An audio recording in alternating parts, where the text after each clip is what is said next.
What's up guys, Justice here, back with another video, and today we're going to talk about the one movement that you need to get down and master before ever moving on to a deadlift off the floor. Now what movement is that?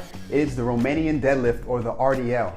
And the reason why you really want to make sure that you have this down and that you're doing it properly is that it is a true hip hinge. And so a hip hinge is when we're creasing at the hip, right? We're bending over, but only at the hip. So no movement in the spine or anything like that. And the problem is a lot of us don't really know how to do that. It's not something that we just learn how to do from everyday life. In fact, it's something that you have to learn and teach yourself to do properly in order to lift that impressive weight that you want to lift off the floor in the deadlift. So I'm going to give you my top tips so you guys can go ahead and start using this and start eliminating a lot of those issues that you're having in the regular deadlift off the floor. So the first thing we're going to consider is the upper body. You want this to be one solid unit that does not move. So think about standing with maybe a stack of books on your head, a good posture, and then keeping it locked in there throughout all the rest of the steps. The next thing we're going to talk about is the hips, right? The main part of the RDL is the hips. So you want to think about driving them back, and as you drive them back, you're just going to allow your upper body to fold over. This is just so that you can keep your center of balance and not fall backwards, but you need to really think about driving back. Don't think about folding over, think about driving those hips backward, keeping your core tight, keeping the upper body stable while doing so. Then when you feel that stretch in your hamstrings, it doesn't matter if it's 2 inches down or 2 feet down. When you feel that stretch, it's time for you to go back up powerfully, going up with your hips and locking out, leading the movement once again with the hips. So don't think about standing up with your shoulders, just think about driving those hips up and forward.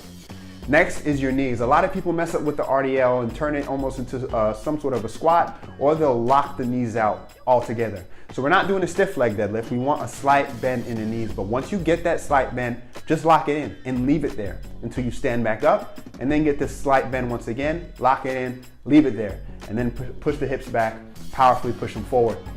And then that's it. You have yourself a proper RDL. If your back is rounding, you're not pushing back the way that you should, and you need to readdress these things. But the only way you can know this is if you record yourself or if you have a friend. So make sure that you either have that partner or you're doing what you got to do to watch yourself from the side, because this is the only way you're going to be able to do this properly, which is the only way you're going to learn and develop the strength in your lower back and in your supporting muscles to not only learn how to powerfully use your hips in the deadlift, but also to keep that flat back. So that's it.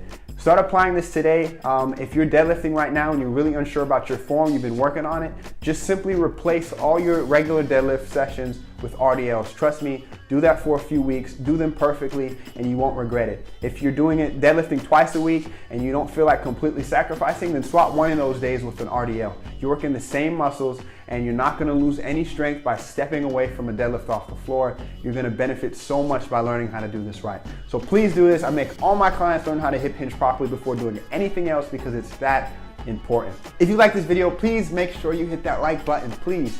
Make sure you share it, comment below any thoughts that you have or questions that you have, and make sure to subscribe for some more coming out every Tuesday, Thursday, and Saturday. Information specifically for you college lifters, and hit my Instagram below. I'm providing content on a daily basis for you college lifters. So that's it. Thanks for watching, and I'll see you guys in the next video.